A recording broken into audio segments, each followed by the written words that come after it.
Assalamualaikum warahmatullahi wabarakatuh. Selamat pagi anak-anak. Nah, bagaimana kabarnya hari ini? Semoga kita selalu dalam keadaan yang sehat dan dalam lindungan Allah Subhanahu wa taala. Amin ya robbal alamin. Nah, anak-anak, pagi ini kita akan belajar tentang ilmu pengetahuan sosial.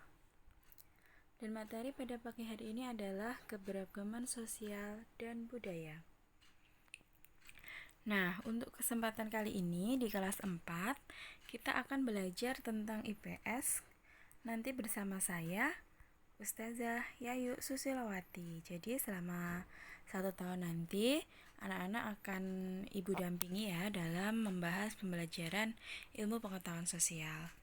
Nah, untuk kali ini kita akan membahas keberagaman sosial dan budaya.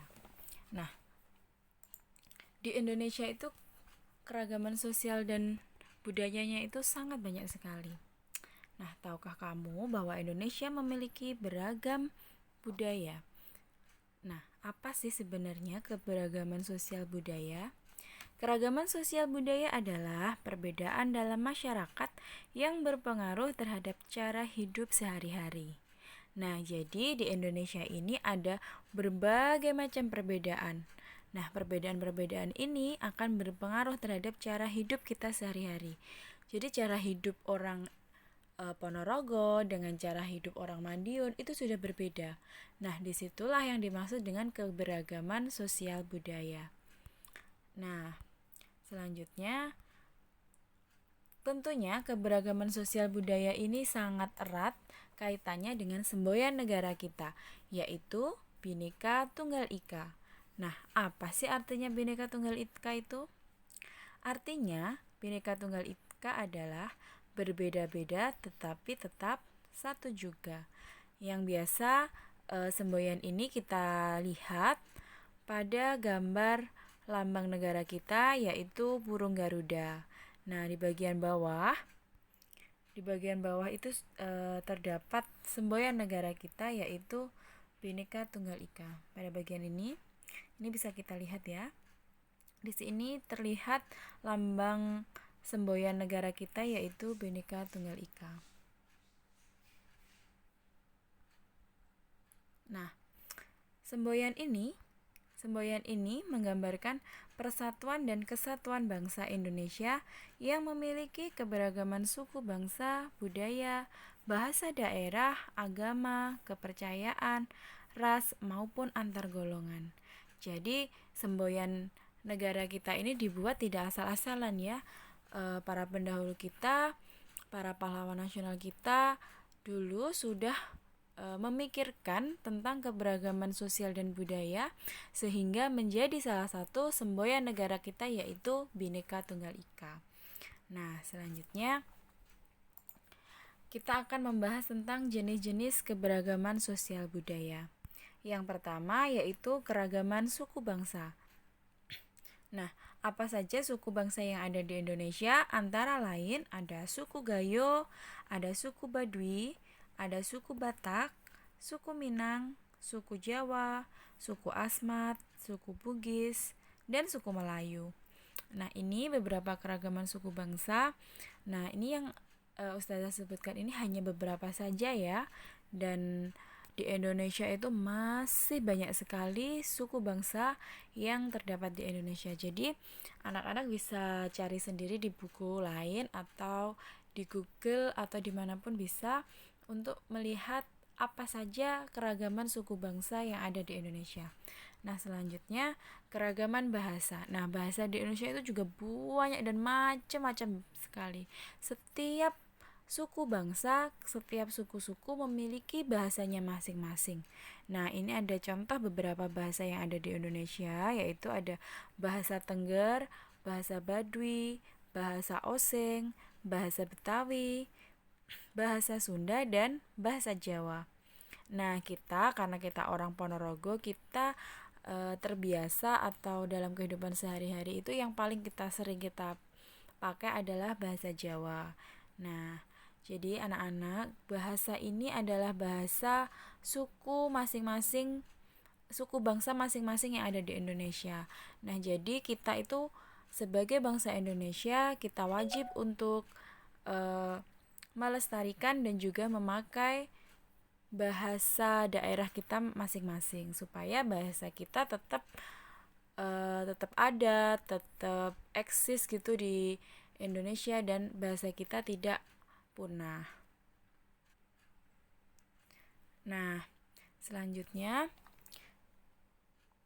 kita akan membahas jenis-jenis lagi. Jenis yang ketiga yaitu keragaman rumah adat.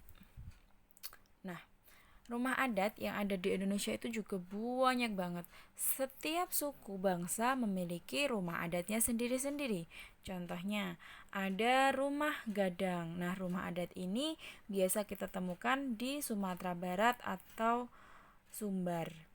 Nah, ada juga rumah Aceh. Rumah Aceh ini adanya itu di Nanggro Aceh Darussalam atau yang bisa kita singkat dengan NAD. Yang ketiga ini ada rumah Balai Batak Toba. Nah, rumah ini adalah rumah adat dari Sumatera Utara. Yang satu lagi ini ada rumah adat Tongkonan. Nah, rumah adat ini berasal dari Provinsi Sulawesi Selatan, suku dan suku Toraja. Nah, ada lagi ini rumah Baileo, rumah adat dari Provinsi Maluku. Dan yang terakhir ini ada salah satu contohnya rumah adat dari Bangka Belitung. Nah, ini hanya sebagian saja ya, masih banyak sekali rumah adat yang berada di Indonesia. Nah, selanjutnya ada keragaman pakaian tradisional. Nah, pakaian tradisional ini juga banyak banget ya. Salah satu contohnya ini ada pakaian adat dari Aceh, ada dari Jawa Tengah, ada dari Bali, ada dari Jawa Timur, Kalimantan, dan juga Papua. Nah, selanjutnya untuk jenis-jenis keragaman yang kelima yaitu senjata tradisional. Nah, ternyata dari suku bangsa tersebut selain memiliki rumah adat, pakaian adat, bahasa, mereka juga mempunyai senjata tradisionalnya masing-masing. Nah, contohnya di sini ada rencong. Rencong dari Nanggro Aceh Darussalam. Nah, yang kedua ini ada karih. Karih dari Sumatera Barat. Ini ada kujang. Kujang ini dari Jawa Barat. Ada golok dari DKI Jakarta. Ada mandau dari Kalimantan Barat. Ada keris dari Bali. Celurit dari Jawa Timur. Dan ini juga ada keris dari Jawa Tengah. Ada pasang salawaku dari Maluku. Ada sundu dari Nusa Tenggara Timur dan ada pisau belati dari Papua. Jadi setiap masing-masing suku bangsa itu mempunyai senjata tradisionalnya masing-masing.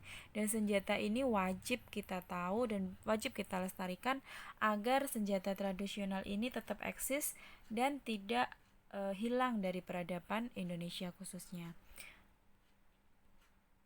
Nah, selanjutnya ini ada keragaman makanan khas. Jadi setiap suku itu mempunyai makanan khasnya masing-masing. Nah, biasanya makanan khas ini bercita rasa khas tentunya dan rasanya berbeda-beda dan biasanya makanan khas ini ada karena banyak bahan pangan yang berada pada setiap sukunya. Nah, ada beberapa contohnya. Di sini ada papeda dari Papua, ada lapa-lapa dari Sulawesi Utara. Terus ini ada rujak cingur itu dari daerah kita yaitu Jawa Timur. Ada soto Banjar dari Kalimantan Timur. Nah, anak-anak di rumah pasti sering ya kalau sarapan pagi itu makan pecel. Nah, makanan pecel itu juga salah satu khasnya dari Jawa Timur juga. Terus anak-anak juga pasti sering makan sate. Nah, sate itu salah satu makanan khas dari Madura. Jadi banyak sekali makanan khas yang ada di Indonesia. Nah, selanjutnya kita akan membahas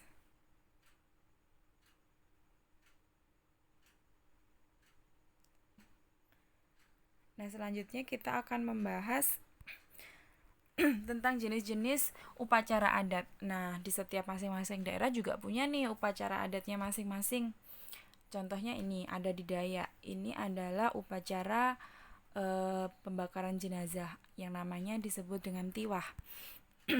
Nah, ada juga dari Jawa Timur, dari Tengger itu juga ada eh, upacara adat untuk pemakaman jenazah yang dinamakan dengan kasada. Nah, selain itu juga ada kesenian daerah nih dari masing-masing daerah yang ada di Indonesia. Nah, kesenian ini jenisnya banyak sekali. Ada tari, ada alat musik, terus juga ada lagu, dan lain sebagainya. Nah, kita akan melihat contoh tari daerah yang ada di Indonesia. Yang pertama ada tari Seudati itu dari Aceh, tari Andun dari Bengkulu, tari Tandak dari Riau, dan ada tari Tambun dari Bungai dari Kalimantan Tengah. Nah, contoh alat musik di sini juga ada beberapa yaitu angklung, ada seruling, ada kendang, dan juga ada tifa. Nah, selanjutnya jenis-jenis keragaman sosial budaya yang terakhir yaitu keragaman agama. Nah, di Indonesia ini juga bukan hanya satu agama saja tetapi banyak sekali agama yang berbeda-beda. Contohnya ada Islam, Hindu, Buddha, Konghucu, Kristen, Kristen Katolik, dan juga Kristen Protestan. Nah, dari berbagai agama ini kita diwajibkan untuk saling toleran dan kita tidak boleh bermusuhan antara satu dengan yang lainnya. Kita wajib menghargai, tapi juga kita tetap harus mempertahankan prinsip dan juga aturan yang kita imani. Nah, selanjutnya, apa sih manfaat keragaman sosial budaya? Yang pertama yaitu menarik wisatawan untuk berkunjung. Nah, anak-anak di sini pernah nggak sih melihat Grebek Suro yang ada di Ponorogo? Nah, Grebek Suro itu merupakan salah satu eh, upacara adat yang ada di Ponorogo. Nah, ketika ada Grebek Suro, maka biasanya banyak sekali wisatawan-wisatawan dari dalam negeri, luar kota, dalam kota, maupun dalam negeri maupun luar negeri yang datang ke Ponorogo hanya untuk melihat Grebek Suro. Kadang ada festival Reok Ponorogo. Nah, itu juga salah satu manfaatnya. Ada banyak sekali keragaman budaya, yaitu menarik wisatawan untuk berkunjung. Selanjutnya, mempererat persatuan dan kesatuan bangsa.